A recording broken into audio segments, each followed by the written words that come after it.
paranormal. It surrounds us. It's everywhere. Tonight, you will hear from the people who live and work within these highly active locations, all in the efforts to discover America's most haunted. With your host, ghost hunter and author, Dan Terry.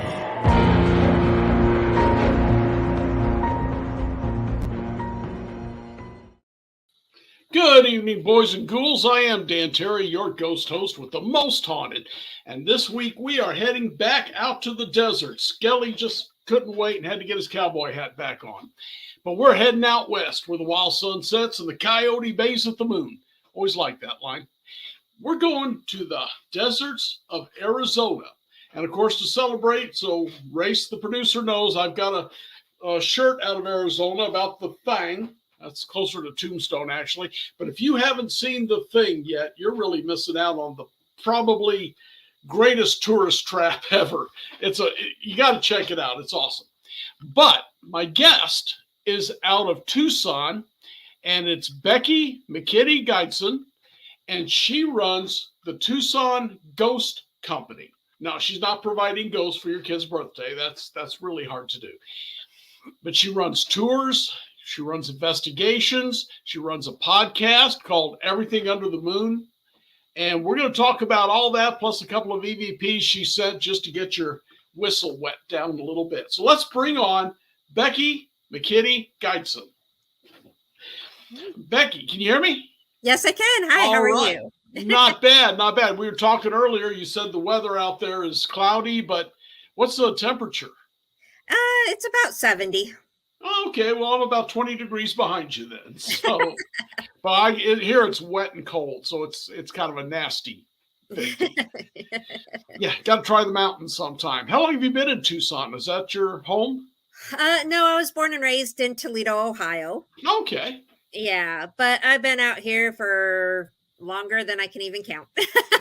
Well, if it's Ohio, then you're well familiar with rain and nasty weather. Oh, yes. Oh, all yes. Right. I grew up in Ohio when there was blizzards and all that lovely stuff. So, all right. And now you're running a ghost tour company, the Tucson Ghost Company.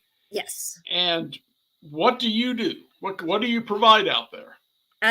Well, we do special events, we do ghost hunts, ghost tours, we also provide paranormal investigations, and I also do a podcast. So basically anything ghost related, we will do it.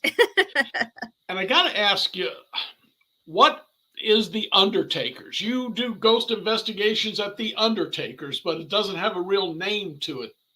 Yes, it's actually referred to as Undertaker's Espresso Bar Ghost Hunt, and that's because that's the name they wanted to use, but that is so long to say every single time, so I just refer to it as Undertakers most of the time. Okay. It is in Tombstone, Arizona, and it's been around since, the early 1800s. So the saying is that it was a funeral home, and it's also been a museum and all kinds of other things. We're still doing a bunch of research on it. Tombstone's very hard to research because they've had fires, two, not just one, two. So it's destroyed a lot of records. So it's very, very hard to do your research on Tombstone. But what we can say for sure, without a doubt, is it is extremely haunted there. Extremely haunted. When I did another podcast years ago when I was doing it before I joined this group, I did an interview in an old Undertaker's parlor there in Tombstone, and it was more of a metaphysical shop at that time, but they had ghost investigations also. And I'm trying to remember do you remember the name of that place before? I think it's always gone by Undertakers to some point or another, but I do know that there was a paranormal group ran by sisters that used to do them out of there. I've been there then. Yes. Yes. Okay. And when I was there interviewing the lady, I kept seeing shadow people darting around all over the room. Yes. And she's looking at me like, I know what you're seeing. You don't have to pretend. Okay. Yes, that's very common there. every team member that has been there has seen the shadows. Another thing that's very common there is footsteps. Like we will be sitting in the one section in the espresso bar. You will hear people walking back and forth, even though they're closed, but it is right there. You can hear it. We've gotten some really awesome voices in there too. All right, friends, I can tell you that's true because when I was interviewing the lady, we could hear, we was in kind of just a back room. And I remember it was shelves and then there was another room right beyond it. And I was hearing that same footsteps while we were talking. Yes. I probably did about a 40, 50-minute interview with her. We could hear them walking all around. And she had told me there's a sound of a man with a walking stick just popping it against the floor. Oh, wow. She was trying to draw a parallel to being Doc Holliday. I don't think, well, but whatever. Right. Yeah. It's a wild town. So you're also in Tombstone. That's awesome. Yes. Yes. We do two things in Tombstone, Undertaker's Espresso Bar and then the Hotel Tombstone. So those are the two places we offer ghost hunts in Tombstone. Now, which one was the hotel? Yeah, Hotel Tombstone. It's basically right across the street from the Birdcage. Okay, I was in the Birdcage. I missed that one. And I was in, was that the Crystal Palace? It's got the steakhouse in it? Yeah, I believe so. Yeah. I think so. Yeah. Yeah. Okay. Wow. I love Tombstone. When we was leaving Missouri, I wanted to move there. The family wanted North Carolina and they won, but they just kept bringing up, I can't speak Spanish and there's not much water. So, well, we don't have much water out here. And the only thing about Tombstone is that basically everything closes down after 5 p.m. except for the bars. I've noticed. Yeah, there wasn't much to do. I was in what was advertised as a haunted brothel on the far end of that street. Okay, I think I probably stayed in the same place before. Okay. I had cameras set up. I never captured a thing, but hey, they had a nice little pool in the back. So, so it worked, right? Yeah, it was fine. Before we leave Tombstone, why don't you tell me about the hotel and what else you get there? The Hotel Tombstone, we just started doing hunts there, so that hasn't really taken off yet. I think we just started offering them like 2 weeks ago, maybe. But that was really interesting because of the fact that we were investigating. They have like this arcade in the lobby area, and it was so funny because we asked them to turn off all the arcade games so they wouldn't interfere with our EVPs and stuff. And so we're just sitting there in silence, and all of a sudden we hear like a loud banging, like a door like being banged against. And so we were like, okay, we knew where it was coming from the side of the arcade. So we were like, okay, someone's trying to get in, someone's messing with us, something, right? And so I went and asked the owner because it said employees only. So I didn't want to go in there without permission. So I went and I asked the owner, I'm like, is there like a door that leads to outside there or what's going on? Because we heard some loud banging from there. And she goes, no, it's just like a closet. You know, she's like, you can go in there if you want. And I'm like, okay. So she opened it up for us. And sure enough, it was just like a walk space, like a closet. There was no way in or out. There is no way an employee could be hiding in there or anything. But there is definitely some shaking of that door. So that was really interesting to catch that. And it was loud. And we had 4 investigators that night, and all 4 of us heard it. Okay. Yeah. So that was really interesting. To have all investigators have the same experience is rare. So. Yes. Yeah. I went into the Crystal Palace. They did a investigation, which you know how that works when there's 40 people in there. It's just not going to work. It doesn't work very well. But I got nothing, not even a tingle on the hair of my neck. Have you gotten anything in there or have you even tried? No, not professionally. We haven't tried. Okay. I think I've been into pretty much every building in Tombstone, but professionally, I've only investigated Birdcage, Hotel Tombstone, and the Undertakers. I wish I could remember the name of that Undertaker's place. It had 2 names, 2 people's names. Yeah, okay. I know who you're talking about, but I don't remember. I just know it was ran by sisters. Yeah, and that was the name. It was 2 Sisters Paranormal or something to that. Yeah, yeah. Okay, and they're no longer doing it, so. Well, that's a shame. I was always wanting to get them on this show because she was a really nice lady. But Okay. Well, I'm kind of thankful they don't do it because now I get to do Yeah. it. Well, if you get a hold of Doc Holliday, call me. I will be out there on the next stage. It may take a few days, but I will get out there on the next stage. And as long as before we leave there, The Thing. Have you been into that yet? Yes, it's been a few years, but yes. And I hear that they do change it out every once in a while. Do So they? I don't know if I've seen the current thing, but I have been there before. Back in 2018, I was there, and apparently they had just had a major redo. And boy, that was cool. They just did an outstanding job knowing it's a tourist trap. Oh, yeah. Oh, yeah. But it's a fun tourist trap, you know? Yes. Yeah, it definitely is. Well, let's go back to Topeka then. And, or Topeka, I'm sorry, Tucson. Got Kansas on the brain. And let's talk about what you do there. Okay, well, it all started with the walking tour, which is called the Tucson Ghost Tour. Mm-hmm. I started that back in, 2010. So I've been running it for a while now. That is just basically walking downtown. We tell ghost stories. We stop outside of different buildings and tell you the history and the story of them, the ghost stories. The cool thing about this one, though, is it's not done.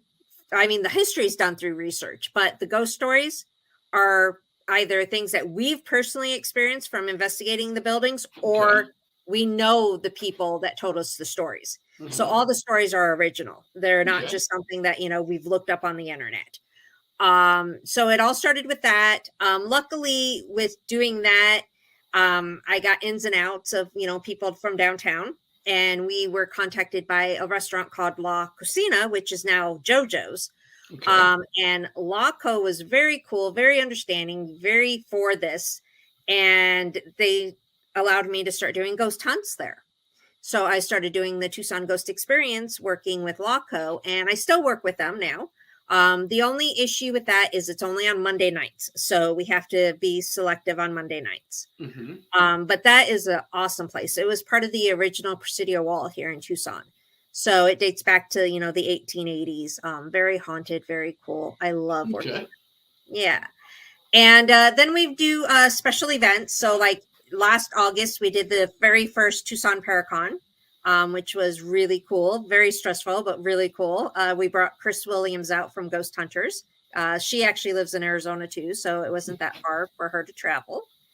And we do other events, like we work with other businesses that are interested in bringing in some extra money to help rebuild or whatever. Like we've worked with Mescal Movie Set. They've been doing a rebuild, and we did ghost hunts out there to help them rebuild. We went out to Tubac, worked with the Presidio out there before. So whoever wants, to work with us, we're more than willing and, open to it. And we also have a paranormal team. And of course, the paranormal team, we don't charge money. And we've investigated well over 200 cases. Good.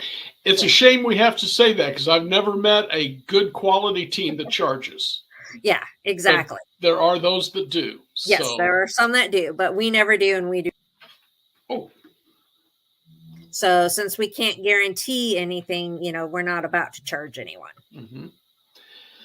Okay, just for my producer, I keep hearing something. It almost sounds like a growl on the side of on this side.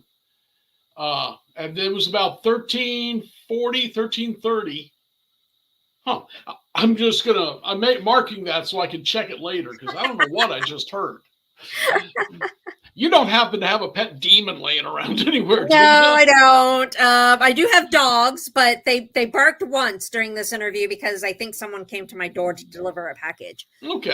But it's not surprising, to be honest with you. I have done interviews before, and we have heard voices and stuff. Spirits like me. So they tend to follow me home or visit me or whatever. Okay. So I remember one time playing back an interview I did, and there was a clear male voice. It was so clear. I asked them, "Did you put the voice in?" Because I was the only one home at the time, and and they're like, "We don't do that." And I'm like, "Okay, well, listen to this interview again." And they were like, "Oh my God, that voice came from your house." I was like, "Oh, okay." You're not alone. Get out. Oh, if any of them want to say anything, please feel free. I think it would be incredibly cool to have that. Yeah. All right. So moving back to Tucson, you've got the restaurant you talked about, and you're still allowed in there, even though it's changed. It's Yes. changed ownership, I guess, not just name. Yeah, it's just the children of the original owner took it over. So it's still Okay. family run. It's still kept in the family. It's just the children took it over. What's the history of Tucson that makes it so haunted? Oh gosh. You know, we're the Wild West. You know, that's Okay. anything Wild West. We had the Presidio out here. The Spanish first basically built the Presidio. Hmm. Think about the Wild West, the Indian Wars, the Spanish Wars, the just cowboys going around shooting you if you cheated in the card game. So the history that you've got, that your ghost tours come from, is really similar to Tombstone or any Santa Fe or any of the others. It's Yeah. just the history of violence on the frontier. Oh yes, definitely.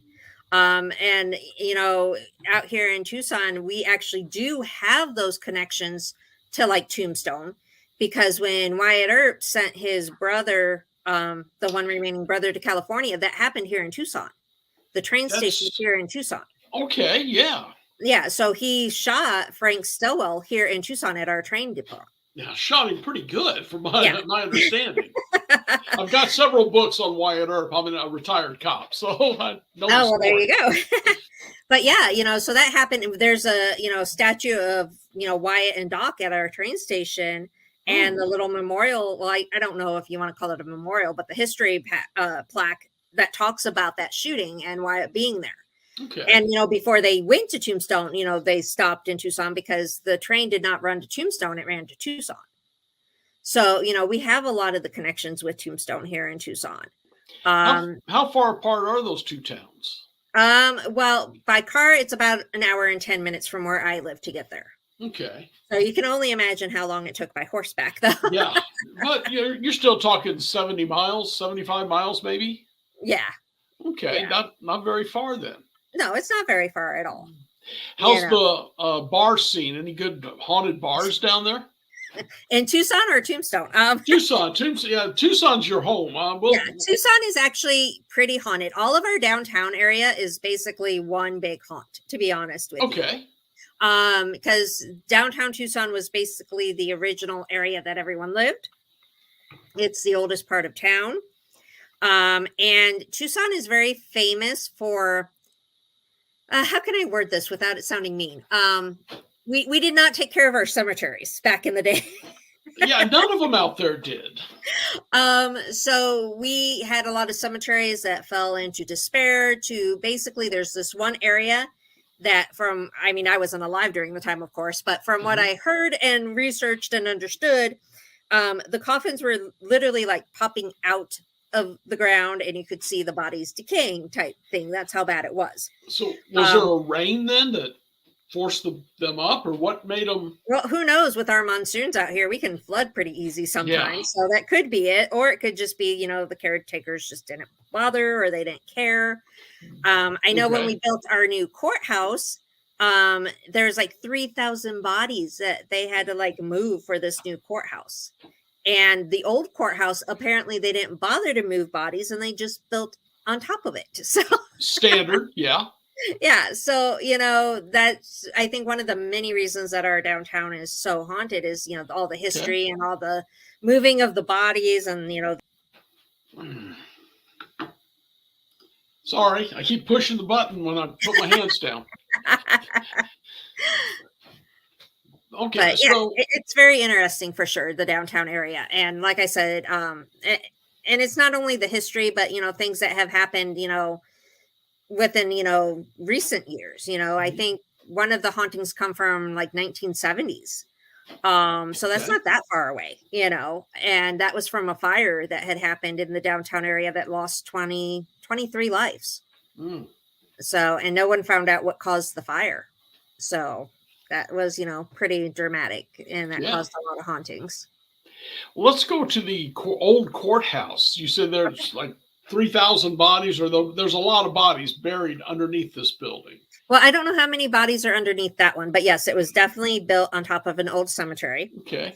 And any good ghost stories come out of there?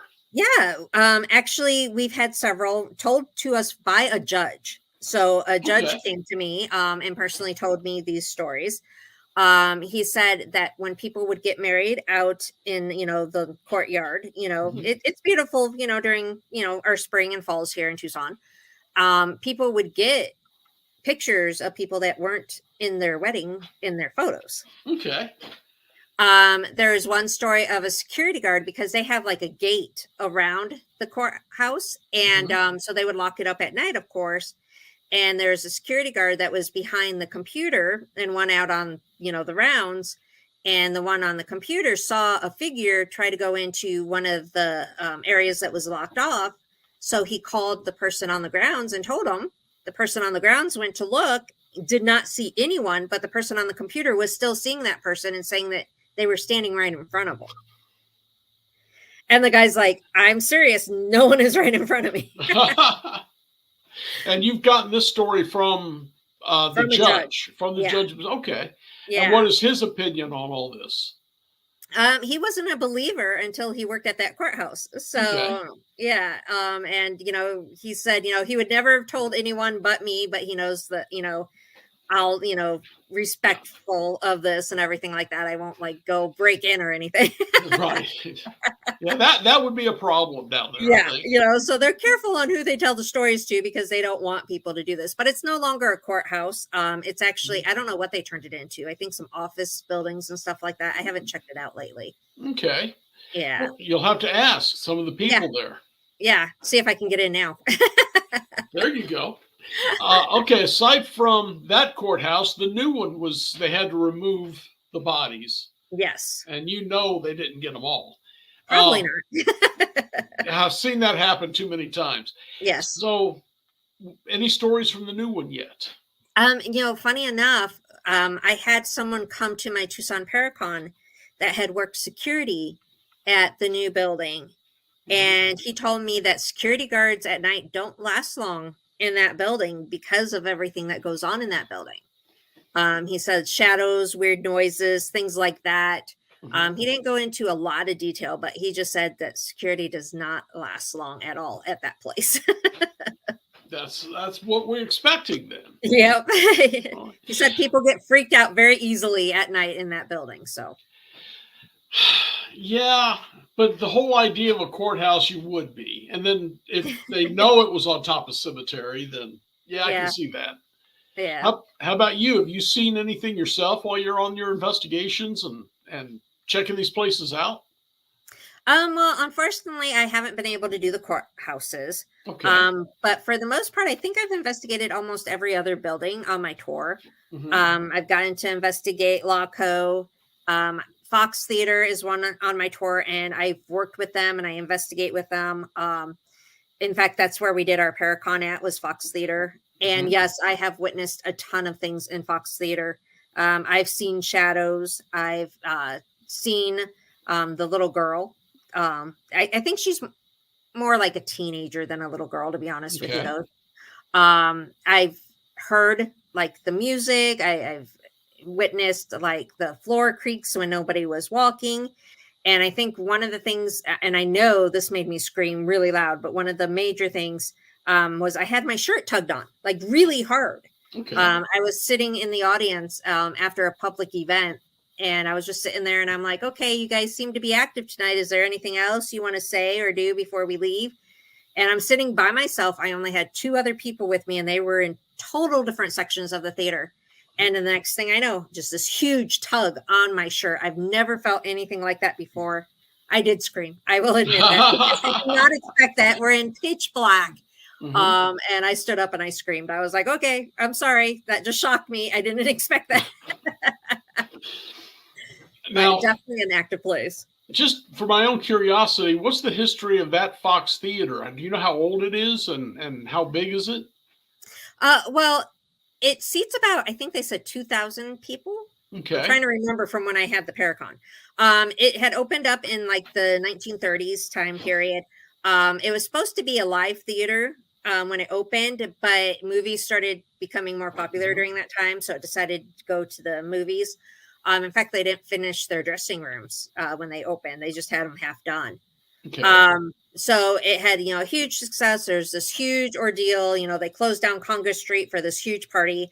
But unfortunately, in the 1970s, the theater went under.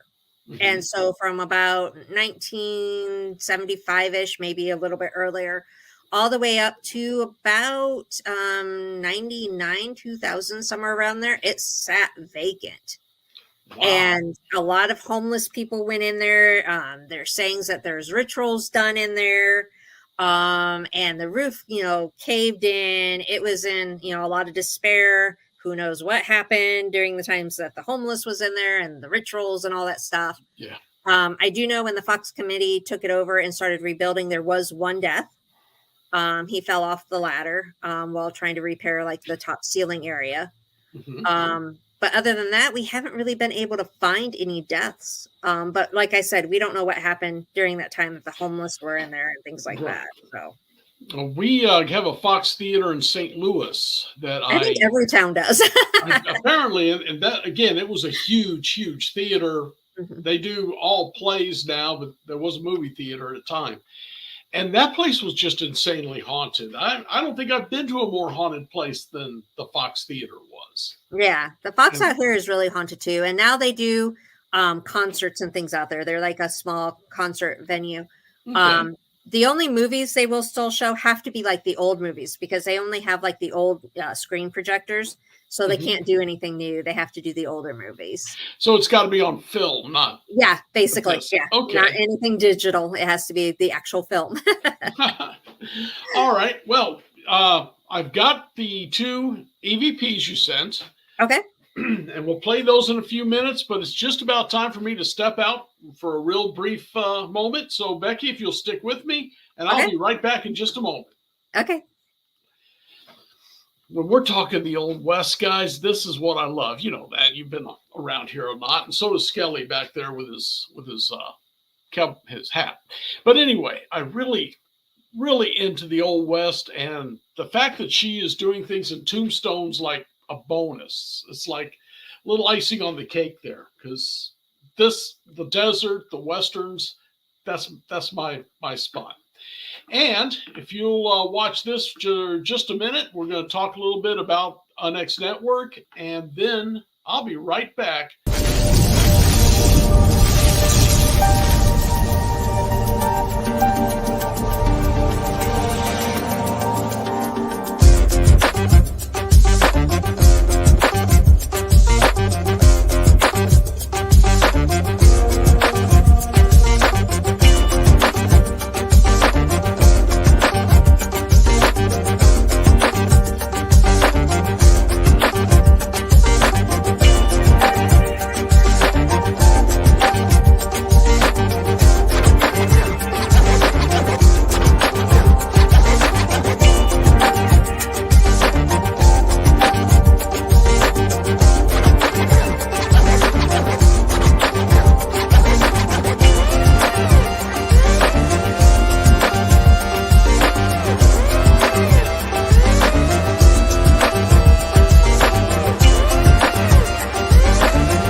Unlock the mysteries of the spirit realm with the new book, Meeting Wallace.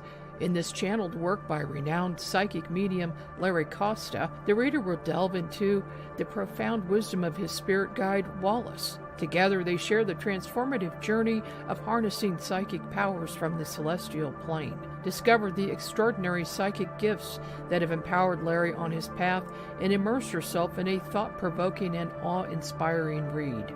Meeting Wallace is a groundbreaking endeavor, and it is a perspective seen through the eyes of a spirit guide. Discover the wisdom of the spirit realm alongside actual photographs of ghosts and spirit guides. Get the book Meeting Wallace by Larry Costa at Amazon.com.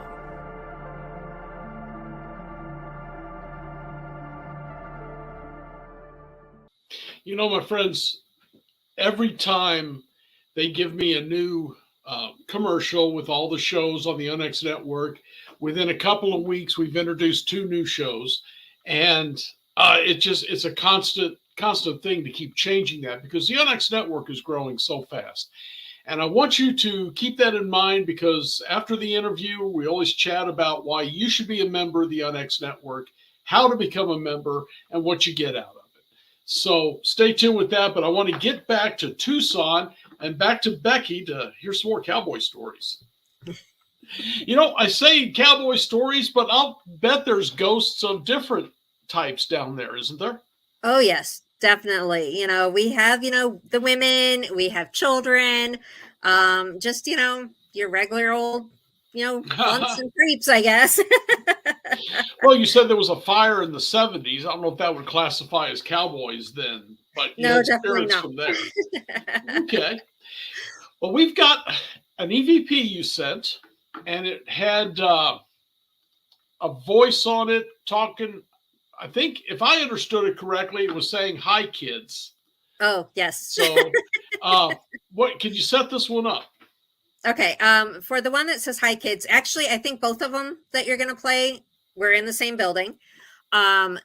We were on an investigation. I'm not at liberty to say where. Okay. But I can say it was in downtown, and I can say it was where the old cemetery that was in decay was. So this is one of the buildings that was built in that area. It's been many things throughout the year before the cemetery, well, after the cemetery.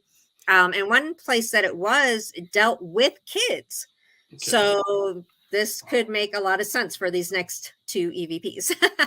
All right. Did you just hear something on the... That was my dog. Okay, that was the dog.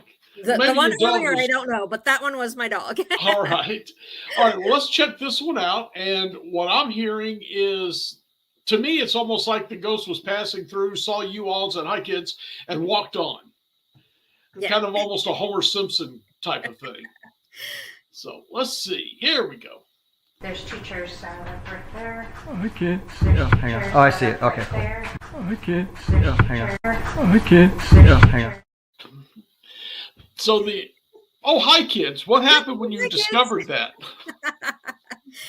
It was funny because that actually came through one of my investigators, Dave, and I, who actually does everything under the moon with me. Mm-hmm. He is our video guy. And so we were going through, he just had the camera, and I was showing him, okay, this is where this is set up. This is where this is, this is how we're going to do it. And we were downstairs in a basement area, and neither one of us heard that voice, but mm-hmm. It came through as clear as day on his, camera, okay. And he played it back, and he goes, that voice was right there next to me. And I'm like, yeah, it definitely sounds like it. But neither one of us acknowledged it. And if we would have heard something like from outside or whatever, we would have made that comment, because I already knew we were filming. Mm-hmm. And, we get in the habit of voices outside, train, car, whatever, we get in that habit. So I knew he was recording because, the camera was, on, but neither one of us heard that until he played that back. So, and it was just like, oh, hey, kids. And I don't know if he was referring to us or, spirits there. I don't know. If he was referring to us, I want to thank that spirit very much.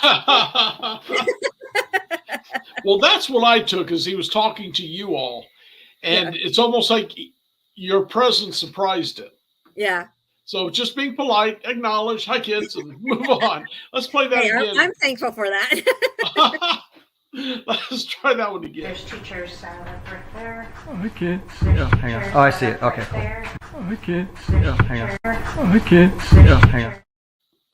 Oh, by the way, I love the design for the Tucson Ghost Company too. Oh, that was my daughter. My 12-year-old daughter actually came up with that design. Dave was the one that made it more professional, of course, but she was the one that doodled it. And she goes, Mom, it would be really cool to have a ghost being abducted by a UFO for your logo.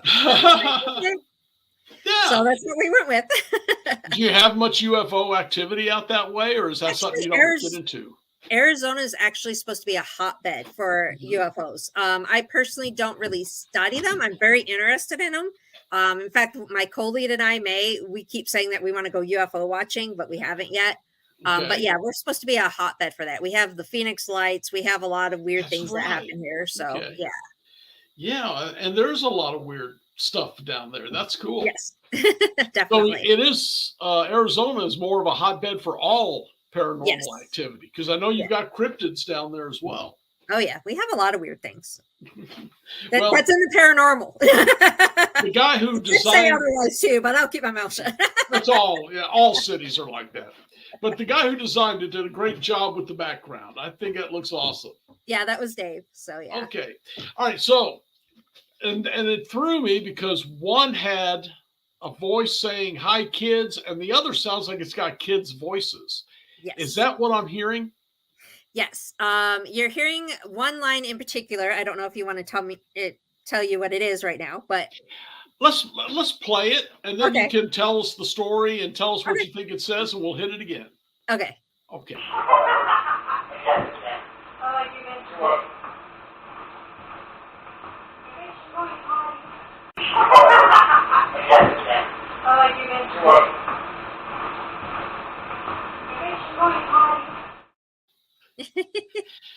Okay.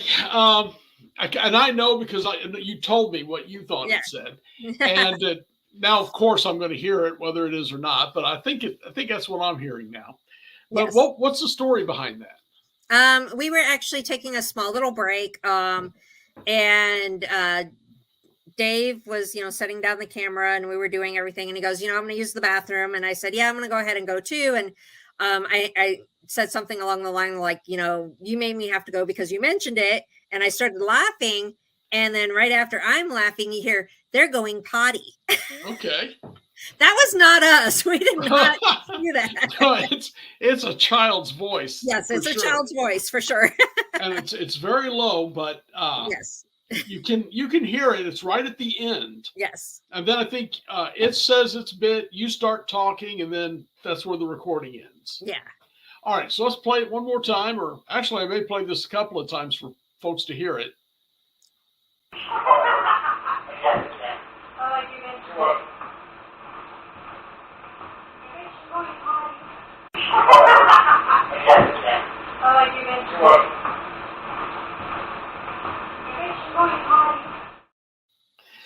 I hear potty plainly Yes. now. Yeah, it's like they're going potty. Okay, so was this the same place as the other Yes. one? Oh, Yes. okay. All right. It was the same place. It was so funny though, because, that was something that, even if I would say something like we're going potty or something, why would I word it that way? They are going potty. It's like, why would I say they are going potty when it's me going to the bathroom? Yeah. Because at first we're sitting there and we're going, okay, was it a team member making a comment that, we're going to the bathroom or whatever? But we all knew that the cameras were still going. We all knew that the recorders were still going. So if we were to do something weird like that, we would have made the comment, oh, that was, for example, that was Becky making a weird noise, Yeah, sure. And we didn't do that. And it was just so weird because I had a recorder downstairs and he had the camera upstairs. And to me, it sounded like it was right near my recorder downstairs. But to Dave, it sounded like it came right from his camera upstairs. Okay. And so it's weird to try to figure out where the voice was coming from. But, it definitely sounded like a child for sure. And it was just mocking us, about, laughing that we're both taking a bathroom break type thing. And it was just the weirdest thing to catch. And we had seen other things there that night too, like shadows and stuff. So it was definitely an interesting place. This was an older building as well, right? Yes. Okay. Yes. Yeah. And was it in the cemetery area? Yes. Okay. Yes, it Yeah, was. It was built in the area that had the cemetery that was in decay. It was Okay. also an old warehouse area of Tucson, Mhm. so it date back, to the early days. It's right near the train tracks, and if you study the paranormal, you understand that train tracks can help fuel the paranormal activity. So can water, things like that. But what would happen was the train would come by, stop, they would take things off the train and load it into, these areas. So that was part of the old warehouse district, and it was part of that. You mentioned that because I had a guest last week that had an EVP with no voices. They were in a train station, and you could hear the train brakes. You could hear the brakes and that whoosh of air as the air brakes let go. And I think that is the first EVP I've ever heard of mechanical sounds. Oh, that's cool. So trains do have, and I've never done much I've done one depot over in Kansas. Other than that, I've never done a train station. So I was a little surprised that they're that haunted. Yes. So, all right, let's play that again. And again, you're laughing, your partner says something, and then there's a kid's voice, and it sounds like they're saying they're going potty. And I can hear potty really plain. Okay, guys, listen in tight. Turn your volume up. It plays twice.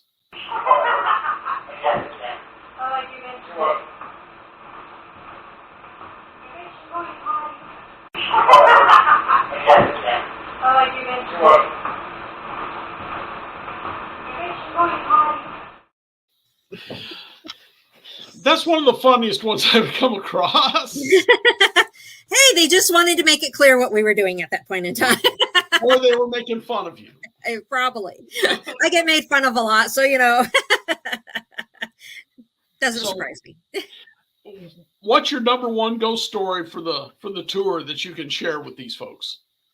From the tour, let's see. I have so many good ones. I think one of the most interestings have to date back to one of the first times that I was training my ghost host to do the tours. And we were actually, before COVID, we were allowed to go into the buildings. It was so nice. But after COVID, rules changed and things like that. But before COVID, we were inside one of Lawco's haunted buildings. It was the art house. And I was standing by a door. And I was listening to my ghost host give the tour to make sure she was getting the information right, seeing how she was interacting with everyone because she was in training. And I'm standing by the door, which I know is usually locked. So I figured I wasn't blocking anyone. And all of a sudden I get tapped on my shoulder. So I'm like, oh, it is unlocked. Someone's coming in and I'm in the way. So I politely didn't say anything, but I moved off to the side and I'm just waiting for the person to come in, and I'm kind of looking at the door. The door's not opening. No one's coming in. And I was like, this is weird. And so I'm looking at the door again, and I realized the door opened in. So I would have been hit with the door before I would have been tapped on the shoulder. Right. So I was just kind of standing there going, what just happened? I'm in a room full of people, but no one's behind me at all because I'm right against the door. And to get that tap on my shoulder, I'm just kind of okay, are they trying to get my attention? Or are they trying to tell me my ghost host is saying something wrong? What is it? So now that's part of the tour. Yes, that is part of the tour now. All right. And the Undertakers is in Tombstone. Yes. And what else is it you do ghost hunts or ghost investigations in? Hotel Tombstone. So I have Undertakers, Espresso Bar, Hotel Tombstone, all in Tombstone. And then I have the Walking Tour Tucson Ghost Tour, which is in the downtown Tucson area. And I have the Ghost Experience, which is at Laco. Well, no, now JoJo's. I think in the 4 days I was in Tombstone, I took 5 different ghost tours of different companies. And they were all fun. But yeah, it's probably good you don't try a ghost tour there. There may not be enough business there for that. How is the crowds? They were telling me when I was there, the crowds were really slowing down. hadn't been a good Wyatt Earp movie in a while. Yeah, it depends. They do different things in Tombstone. They'll have like Wild West days. They'll have, like vigilante days, arts and crafts, So depending on what they have going on will depend on the crowds. Okay. I know it's cooler in Tombstone than it is in Tucson. So sometimes people want to go there just to cool off a few degrees. But yeah, we are definitely one of those states to where during the summer things definitely die down. We're definitely one of those states that people come to, from like fall to spring. Summers, basically, I think everyone tries to avoid Arizona, including the people that live in Arizona. Snowbirds going in the wrong direction. Yeah. Yeah, summer out here is very hard to deal with. So okay. What else you got to talk about on these stickers? We want to show people the depth of the ghost tours you're showing. There's so much that, we go to about 10 buildings, maybe more. I haven't done the tour personally myself for a few years. I have people that do that for me. Okay. But, these buildings, and in fact, I'm going to add 2 kind of buildings to this because we've recently investigated these buildings. Good. So I can add stories to them that we have personally experienced. I like to stick with things that we've had personal experiences at.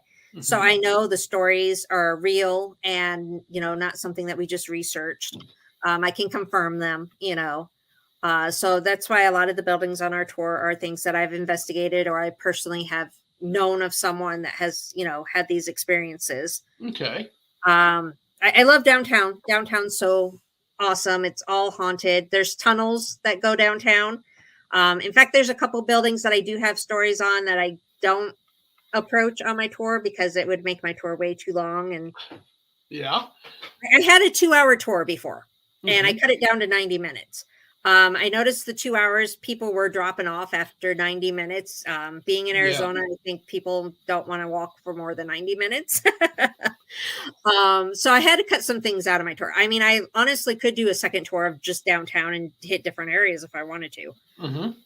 It's very, haunted. We have those tunnels that aren't in, working order now, but we do believe that those tunnels are ways that the spirits are still moving around downtown and going from building to building because those tunnels were in play, back in the early days and they were used all the time. What was the tunnels for? Is that a mining area or is there something else going on? It was just believed that the tunnels were basically a cooler way for people to roam around downtown. Okay. Back in the day when you had to wear all those heavy clothing and things like that, and there's 110 degrees out here. We just believe it was a cooler way. We haven't really known for any other reason, just an easy, cooler way to get around through downtown. The old timers used to think whatever kept you warm would kept you cold. Or cool. And these people wore wool in the summertime when the temperature, like you said, is 115 degrees or whatever. Yeah, it's hot. Yeah, I wear tank tops and shorts out here. I cannot imagine being covered from basically head to toe back then. And wool. Yeah, and especially the ladies. I always look at these outfits and I think, wow, I am so glad that I do not have to wear this stuff nowadays. The freaking girdles, the petticoats and the dresses. And I'm like, oh my God, you just die from heat exhaustion. And the women would become prostitutes just to dress more comfortably. To be able to dress more comfortable, yeah. And on that topic, I've got several places I've investigated of brothels, and I'm sure Tucson and Tombstone both have that. Do you have stories from places like that? I think the only one that I've investigated have been on more of a personal level than a team level. But I've interacted with people that have definitely been known as ladies of the night. I've had 2 of them. One was at Birdcage and one was at in Bisbee at the Copper Queen. That's okay. Hotel. I've heard of that one. Yeah, Copper Queen. We stayed in Julia's room. She was a lady of the night. We definitely had interaction with her. My husband had bought me roses because we went on our anniversary or something. I forget what it was. And we had the roses, and we had my equipment right next to the roses. And I think Julia really liked the roses because that equipment kept going off. And she's also very famous for playing with men's feet. And she has a foot fetish, apparently. But my husband is very sensitive on his feet. And so we were laying in bed, getting ready to turn in, and all of a sudden he kicked so bad. And he goes, my feet just got played with. And I'm like, well, hi, Julia. Okay. So, you've got a podcast, Everything Yes. Under the Moon. Yes. And again, where can people catch that? Okay. Well, we actually go live on Facebook. It's under the web network, but I also share it to my personal Facebook page, which is under my name, Becky McKiddy-Gydeson, and our Facebook page of Everything Under the Moon. Then after it airs live on, the live stream, it gets shared to all your podcast networks. So, Amazon, Spotify, iHeart. Okay. It just takes, a little while to go from the live version to just the audio version. Sure. But it gets shared everywhere. But when you shoot it, it's like this, where you can Yes. see you two and talk. All right. Yes. Yeah, exactly. Yeah. But we'll have to catch that then, because it sounds intriguing. Do you talk mostly about that area? No, we talk to, everybody, and we talk about everything under the moon. So that's why we got the title. All right. It used to be called Mysteries Explained. But we decided, because we went off air right around COVID. And we decided when we came back, we never explained any mysteries. So we changed the name. You say some of these cannot be explained, Yeah. no matter what you do. Well, we always, my co-host Dave and I, we always talk about the weirdest things, and we always go off subject. So I figured Everything Under the Moon was the perfect name for it. All right. Well, Becky, this has been a fun hour because your stories were awesome, and I love the EVPs. And hopefully we shine some light your way.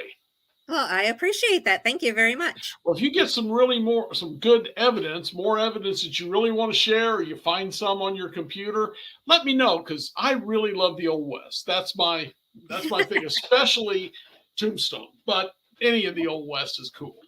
All right. Well, we're going to go and investigate undertakers without the public probably within the next week again. So we're going to hopefully have more videos. So, well, I am going to find that video and send you a link to it, because I talked to that woman for quite a while, and she's sitting there staring at me while I'm watching shadows dance around us. yes, it's definitely a very active place. I can It say that is. for sure. And Yeah. I hope folks catch on to that and get out there to see y'all.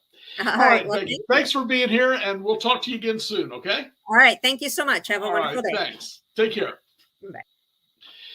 Yeah, guys, I really just love the Old West, as you know. And I love the ghosts, the paranormal, UFOs, conspiracy, Bigfoot, and all the rest of that stuff. And if you love it too, you need to become a member of the UNX Network. Go to unxnetwork.com. You drop down a little bit, and there's a thing there that basically you just give your email address. And for all that hours of slavery and labor, what do you get out of it? Well, first off, you get access to the blog. And the blog comes out sometimes 2 or 3 times a week. And there's always up-to-date stories, Mothman, cube-shaped UFOs, ghosts, just little articles, but some of it is what's going on in the world right then. Even some conspiracy stuff if you're into it. Then, other than the blog, you get the newsletter, and the magazine is sent to you by email. It's a digital copy every month. And what do you get? There's the magazine. That's a couple of the older ones, but you get the idea. The one on the left, I had 2 articles in myself. One was on the USS North Carolina, a very haunted battleship. And the other one was about the legends and the history of Halloween legends. You guys have heard the stories. When I was a kid, the police even come to the high school to tell us, no, there's not a cult trying to kidnap blonde-haired, blue-eyed girls to sacrifice. But the parents believed that. The churches picked it up. Everyone was talking about it, and it was scaring the kids. So things like that. track down where that story come from. The old razor blades in the apple story or the poison candy, all of that was done. There is some history to it, but not anything like we were told when we were kids. So there's a lot going on the magazines. And again, they're sent to you by email once a month. All of that just to put your email address down and become a member of the UNX network. Plus, we also have the XCon. This year it'll be October 11th to the 13th. We talk about paranormal, cryptids, UFOs. I'm old-fashioned. I'm going to keep calling it UFOs. I don't care about the UAP thing. And other stuff, conspiracies, a lot of different stuff going on that's just kind of exciting. And we are on the forefront of that. We've got some of the best hosts who get some of the best guests. Not everyone just from television. We get guests who are actually in the field researching this stuff because they're intrigued by it. Authors. I like to bring in ghost tour owners and haunted places, owners of haunted places, because they've got the stories you don't get to see on TV.